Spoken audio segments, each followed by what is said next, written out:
बिस्मिल्लाहिर्रहमानिर्रहीम। आगाज़ उस रब्बे-ज़ुल-जलाल के बाबरकत नाम से जो वाहिद और यकता है। जहांगीर खान आपको खुशामदीद कहता है। नाज़रीन, गुज़श्ता रोज़ पाकिस्तान के वज़ीर-ए-आज़म इमरान खान साहब की जानिब से कौमी असम्बली में खिताब किया गया। काफ़ी अरसे बाद वज़ीर-ए-आज़म इमरान खान साहब आए। तकरीबन 87 मिनट का ये खिताब था, तवील तरीन खिताब, जिसमें उन्होंने मुख्तलिफ इशूज़ पर बात की। जो सबसे अहम बात उनकी जानिब से की गई वो उसामा बिन लादन को शहीद का जो उन्होंने लफ्ज़ इस्तेमाल किया उनके लिए, इसको पूरी दुनिया में आज डिस्कस किया गया। मुख्तलिफ अखबारात में, इंटरनेशनल मीडिया में इसको हाईलाइट किया गया और हमने ये भी देखा कि मुख्तलिफ अखबारात में एक सुर्खी की सूरत में इस खबर को हमने देखा है और क्रिटिसाइज़ भी किया गया है। वज़ीर-ए-आज़म इमरान खान साहब की जानिब से जो जुमला कहा गया, सबसे पहले मैं वो आपके सामने रखता हूँ, उसके बाद उस पर मैं बताऊँगा आपके कि वज़ीर-ए-आज़म की जानिब से ये जुमला इंटेंशनली जो है दिया गया और या फिर अनइंटेंशनली वज़ीर-ए-आज़म इमरान खान साहब की जानिब से ये जुमला कहा गया। वज़ीर-ए-आज़म इमरान खान साहब ने कहा कि उसामा बिन लादन को अमेरिका की जानिब से मारा गया और साथ ही उन्होंने कहा कि उसामा बिन लादन को शहीद किया गया। अगर वज़ीर-ए-आज़म इमरान खान साहब ने ये लफ्ज़ दोबारा कहा और तस्हीह करते हुए कहा, पहले मारा गया और साथ ही उन्होंने करेक्शन की कि शहीद किया गया, इससे ये चीज़ वाज़े हो रही है कि वज़ीर-ए-आज़म इमरान खान साहब की जानिब से जो लफ्ज़ शहीद इस्तेमाल किया गया, शहीद बोला गया, ये शायद उनकी जानिब से इंटेंशनली बोला गया, जानबूझकर बोला गया, ये स्लिप ऑफ टंग बिल्कुल भी नहीं है। इसके साथ साथ अब सवाल ये भी है कि क्या वाकई उसामा बिन लादन दहशतगर्द था, जैसा कि अमेरिका कहता है कि वो दहशतगर्द था, लेकिन क्या आपको याद है कि ये वही उसामा बिन लादन है जिसको अमेरिका सपोर्ट करता था, ना सिर्फ सपोर्ट करता था बल्कि हीरो गर्दानता था। अमेरिका उसामा बिन लादन को अपना हीरो समझता था और जितना प्रोटोकॉल उसामा बिन लादन को अमेरिका और यूरोप देता था, शायद आज तक कोई जो है उनको इतना प्रोटोकॉल नहीं दे सका। वो जब भी किसी मुल्क में जाते थे तो उनको वीवीआईपी प्रोटोकॉल एयरपोर्ट पर दिया जाता था, लेकिन आज वही उसामा बिन लादन है जो कि अमेरिका जिसको दहशतगर्द समझता था और उसके बारे में अगर वज़ीर-ए-आज़म इमरान खान साहब की जानिब से शहीद का लफ्ज़ इस्तेमाल किया गया तो उसको बहुत ज़्यादा क्रिटिसाइज़ किया गया है।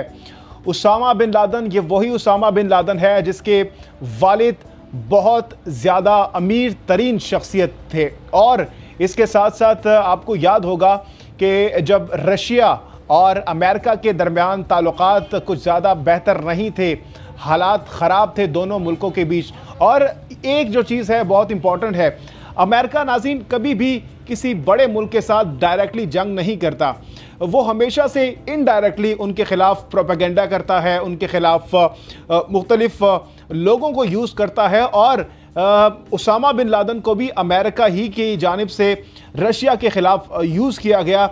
जब हमने देखा कि सोवियत यूनियन जो कि अफ़गानिस्तान में मौजूद थी और उस वक्त जो है अमेरिका की जानिब से हमने देखा कि पाकिस्तान को भी बार बार कहा गया कि जो रशिया है वो अगर अफ़गानिस्तान में दाखिल हो सकता है तो पाकिस्तान की सरहदें भी उबूर कर सकता है, पाकिस्तान में भी वो दाखिल हो सकता है। और तब हमने देखा कि एक जहादी तंजीमें सामने आई, मुख्तलिफ तहरीक शुरू हुई और बड़ी तादाद में जो अमेरिका है उनकी जानिब से पाकिस्तान को और जहादी तंजीमों को हमने देखा कि असलहा भी फ़राहम किया गया, माल भी फ़राहम किया गया और बहुत कुछ फ़राहम किया गया।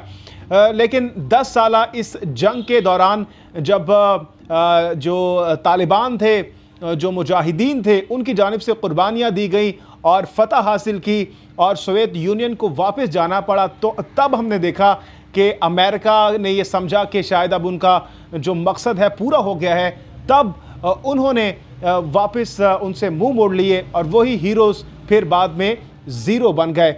ये बात हिलरी क्लिंटन की जानिब से भी अपने मुख्तलिफ इंटरव्यूज़ में कही जा चुकी है कि अमेरिका जिन लोगों को सपोर्ट करता था, जिन लोगों को फंडिंग करता था माजी में, आज वही लोग अमेरिका के दुश्मन हैं। तो इससे ये चीज़ बिल्कुल ही वाज़े हो जाती है कि अमेरिका हमेशा से अपना मुफाद देखता है, अमेरिका हमेशा से लोगों को, ममालिक को, अफराद को यूज़ करता है, इस्तेमाल करता है, टिश्यू पेपर की तरह इस्तेमाल करके उनको बाद में फेंक देता है। उसके बाद जब तालिबान की हुकूमत आई, तालिबान की हुकूमत कायम हुई, तो तब हमने देखा कि अमेरिका को एक बार फिर से ख़तरात लाहक हो गए और उनको ये खौफ उन पर तारी हो गया कि अगर आज रशिया उनके लिए एक ख़तरनाक मुल्क साबित हुआ है तो कल को यही जिहादी, यही तालिबान उनके लिए ख़तरा साबित हो सकते हैं। जिसके बाद हमने देखा कि अमेरिका ने बहुत ज़्यादा बम्बार्डमेंट की, बहुत ज़्यादा बमबारी की अफ़गानिस्तान पर, और हमने देखा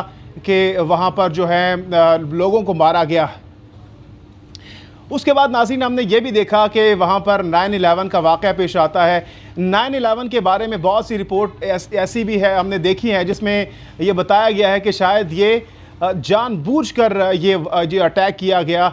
इसके मकसद यही था कि जवाज़ पैदा किया जाए कि इस तमाम तर सूरत हाल के पीछे जो है तालिबान है, और ये इसी जवाज़ की बिना पर वो जाकर अफ़गानिस्तान पर काबिज़ हो जाए, अफ़गानिस्तान पर हमला कर दें। और यही हुआ जो हमने देखा कि उन्होंने अफ़गानिस्तान पर हमला कर दिया। उसके बाद हम आते हैं उसामा बिन लादेन के कत्ल के वाक़े के ऊपर। जब उनको एबटाबाद में कत्ल किया गया, हलाक किया गया, बल्कि मैं तो उनके लिए शहीद का लफ्ज़ इस्तेमाल करूँगा, जो लफ्ज़ वज़ीर आज़म इमरान खान साहब की जानिब से इस्तेमाल किया गया है। और मैं ये भी समझता हूँ कि वज़ीर आज़म इमरान खान साहब ने जो लफ्ज़ उनके लिए इस्तेमाल किया वो बिल्कुल ठीक था। जब रात की तारीकी में जो है अमेरिका की जानिब से बम्बार्डमेंट की गई और पाकिस्तान की हुदूद को क्रॉस करते हुए रात की तारीकी में विदाउट इन्फॉर्म किए हुए हमने देखा कि पाकिस्तान को विदाउट इंफॉर्मेशन उन्होंने पाकिस्तान की सरहद को क्रॉस करते हुए एबटाबाद में उसामा बिन लादेन को हलाक किया गया, शहीद किया गया। और उसके बाद नाज़रीन हमने ये चीज़ देखी कि जब उनको हलाक किया गया, ये ख़बर जब जंगल में आग की तरह फैली, तो उसके बाद हमारे जो उस वक्त के वज़ीर आज़म थे यूसुफ रज़ा गिलानी साहब, उनकी जानिब से अमेरिका को कॉल की गई और अमेरिका को मुबारकबाद दी गई कि उन्होंने शायद बहुत बड़ा कोई कारनामा अंजाम दे दिया है। लेकिन जब पाकिस्तान की जानिब से रिएक्शन शो किया गया, उसके बाद हमने ये चीज़ देखी कि जो हमारा जो गम गुस्सा था आवाम का, तो वो बहुत ज़्यादा था। उसके बाद पाकिस्तान की जानिब से रिएक्ट किया गया, रिएक्शन शो किया गया, तनकीद का निशाना बनाया गया और मज़म्मती बयानात भी हमने देखे। तो इससे ये चीज़ बिल्कुल वाज़ेह होती है कि शायद हालात जो हैं वो उस तरह से हमारे हक़ में नहीं थे, और आज भी वही सूरत हाल है। तो नाज़रीन, इसी के साथ ही आज के इस यूट्यूब व्लॉग से हम इजाज़त चाहेंगे। जहांगीर खान को दीजिए इजाज़त। अल्लाह हाफ़िज़ नासिर।